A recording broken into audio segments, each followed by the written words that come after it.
روکتے تو ایک ایسی آیت پڑھ دوں کہ اگر کوئی درویش ہو، فقیر ہو تو مستغنی ہو جائے۔ اس آیت کو انسان تلاوت کرے کسی وقت میں بھی کہ خدا اس کی برکت سے اتنا عطا کرے کہ غربت ختم ہوگی اور بے نیازی شروع ہو جائے گی۔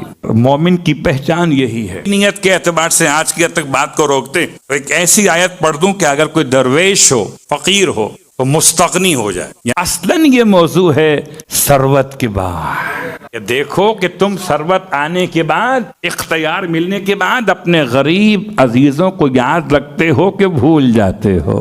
ہاں قبلہ، غریب اگر ملنے آئے گا تو بٹھائیں گے اسے باہر، اپنا ملنے والا آئے گا بٹھائیں گے اندر۔ اور یہ تو ہمارے اور آپ کے درمیان کے بہت سارے مسائل ہیں، یاد رکھیے گا۔ اپنے رشتہ داروں کے ساتھ اچھا سلوک کریں۔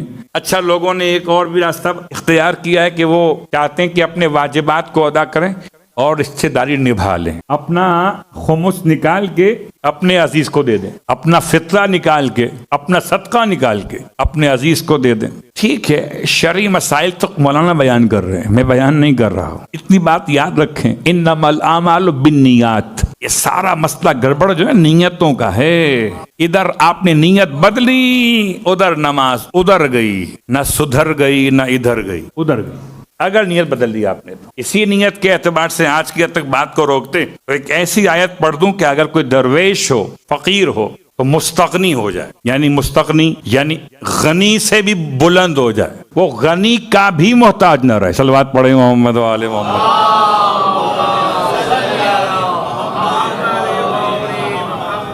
ایسی کون سی آیت ہے؟ اور یہ آیت آپ کی خدمت میں سورہ مبارکہ بنی اسرائیل میں ہے۔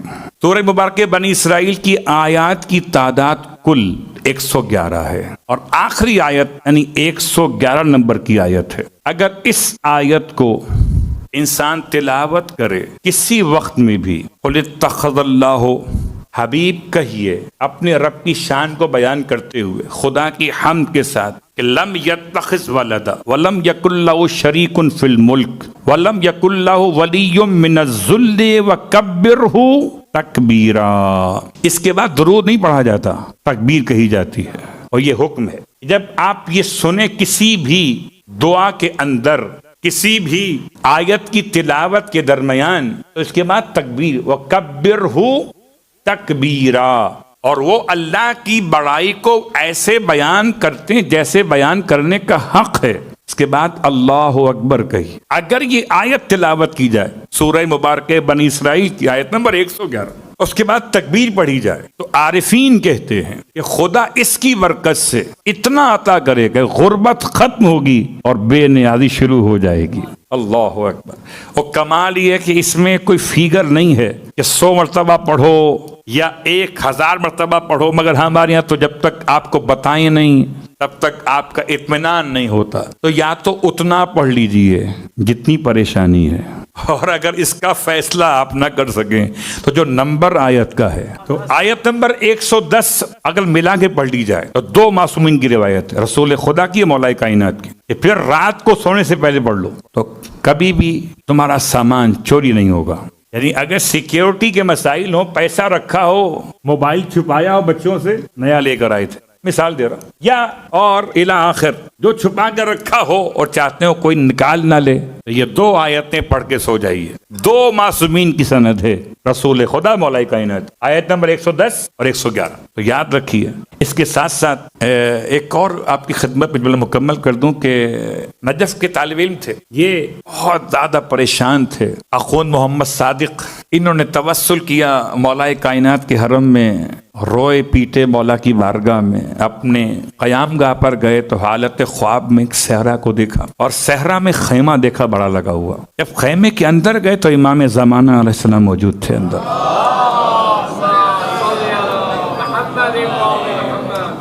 اب امام کے پاس ہمارے اور آپ کے لیے کیا الفاظ ہوں گے؟ اگر فرض کر لیں ہم اور آپ میں سے کوئی جائے اگر امام سے مل لیں تو کیا مسئلہ بیان کریں گے؟ یہی نا، مولا نوکری کا مسئلہ ہے، مولا کاروبار کا مسئلہ ہے، مولا مکان کا مسئلہ ہے، مولا دکان تو کھولی چل نہیں رہی ہے، ہمارے پاس اس کے علاوہ مولا کس سے بات کرنے کی اور کون سی بات ہے؟ میں بات کر رہا ہوں اپنے جیسوں کی. آپ تو بہت بلند ہیں. اب امام سے فریاد کی. امام نے ارشاد فرمایا سید ہمارے بیٹے باہر بیٹھے ہیں اس خیمے کے اندر باہر والے میں، وہاں چلے جاؤ. خواب کی حالت میں یہ باہر آئے تو ایک اور خیمہ دیکھا، وہاں چلے گئے. وہاں سید سلطان آبادی کے نام سے سید محمد سلطان بیٹھے ہوئے. نجف کے بڑے عالم تھے اور یہ ان سے کم ملتے تھے، نارمل یہ ان سے کم ملتے تھے. وہ بیٹھے ہوئے تھے. ان کے پاس گئے، انہوں نے دعا تعلیم دی. خواب سے آنکھ کھل گئی. اب یہ گئے خود سید سے ملنے. فزیکل اٹھنے کے بعد بالکل وہی منظر تھا جو خواب میں دیکھا تھا. سید بیٹھے تھے اور جیسے ہی جا کے سلام کیا وہ مسکرائے. جیسے ابھی مولانا پڑھ رہے تھے نا کہ جب وہ اس نے استخارہ کروایا اور استخارہ منع آیا، پھر بھی وہ چلا گیا، پھر وہ کما کے واپس آیا، پھر امام سے ملنے پہنچ گیا تو امام لب مسکرائے ہوں گے تو سید مسکرائے. ایسا محسوس ہوا جیسے سید کو بھی معلوم ہے کہ میں ان کے پاس کیوں آیا ہوں. اپنا مسئلہ بیان کیا. 3 باتیں سید نے عطا کی ہیں اور خود میں پہلے اس پہ عمل کرتا ہوں تو پھر آپ کے ساتھ شیئر کر رہا ہوں. یہ 3 باتیں بہت پرانی ہیں، نئی بات کوئی بھی نہیں ہے. البتہ ہم بھول جاتے ہیں. مشکل میں تو عمل کرتے ہیں اور جب آسانی پیدا ہو جائے تو پھر چھوڑ دیتے ہیں. ان میں سب سے پہلا عمل صبح کی نماز کے بعد 3 عمل ہیں. سب سے پہلا عمل صبح کی نماز کے بعد 70 مرتبہ یا فتح پڑھنا ہے. اپنا سیدھا ہاتھ اپنے سینے پر رکھیں اور 70 ٹائم یا فتح ہو. ایک کھولنے والے اوپنر، ایک کھولنے والے 70 مرتبہ یا فتح ہو صبح کی نماز کے بعد. سب سے مشکل خود صبح کی نماز ہے. قضا نہیں کرنی ہے، آدھا ہی پڑھنی ہے. اس کے بعد دوسرا جملہ پڑھنا ہے لا حول ولا قوت الا باللہ.